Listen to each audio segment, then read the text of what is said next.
क्या आप जानते हैं कि इंसान की मृत्यु होने के बाद 13 दिन तक आत्मा का क्या होता है?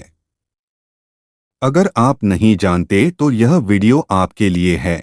वीडियो को अंत तक देखें और लाइक कमेंट जरूर करें। हिंदू धर्म ग्रंथों के अनुसार मृत्यु के बाद आत्मा की एक विशेष यात्रा होती है। विशेष रूप से गरुड़ पुराण में बताया गया है कि मृत्यु के बाद पहले 13 दिनों तक आत्मा प्रेत अवस्था में रहती है और अपने घर परिवार के आसपास ही रहती है।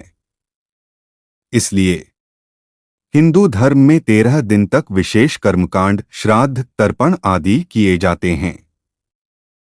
नीचे दिन प्रतिदिन की मान्यता विस्तार से समझिए। 1. पहला दिन शरीर से अलग होना। मृत्यु के समय आत्मा शरीर को छोड़ देती है। कुछ समय तक आत्मा को समझ नहीं आता कि वह शरीर से अलग हो चुकी है। वह अपने परिवार और शरीर के पास ही रहती है।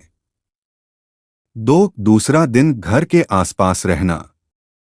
दूसरे दिन तक आत्मा अपने घर और परिवार के आसपास रहती है। उसे अपने प्रियजनों से मोह होता है, इसलिए वह वहीं रहती है।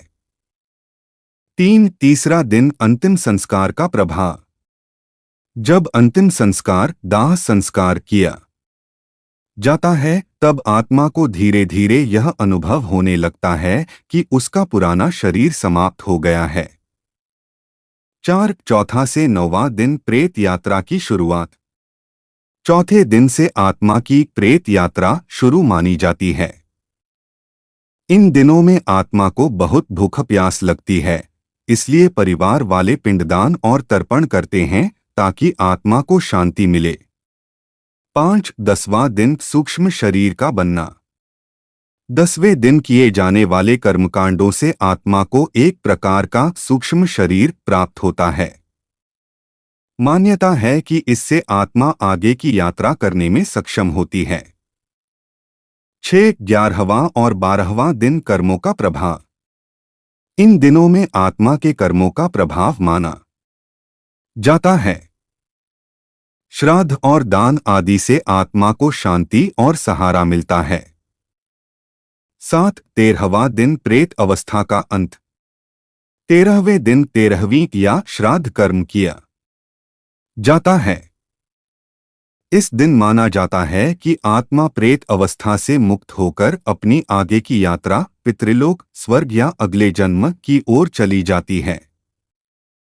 सरल शब्दों में मृत्यु के बाद 13 दिन तक आत्मा घर परिवार के आसपास रहती है। इन दिनों में किए गए कर्मकांड आत्मा की शांति के लिए होते हैं। 13वें दिन आत्मा अपनी आगे की यात्रा पर चली जाती है। हर हर महादेव। अगर आपको सनातन की सच्चाई पसंद आई हो तो वीडियो को लाइक, कमेंट करें और चैनल को सब्सक्राइब करें।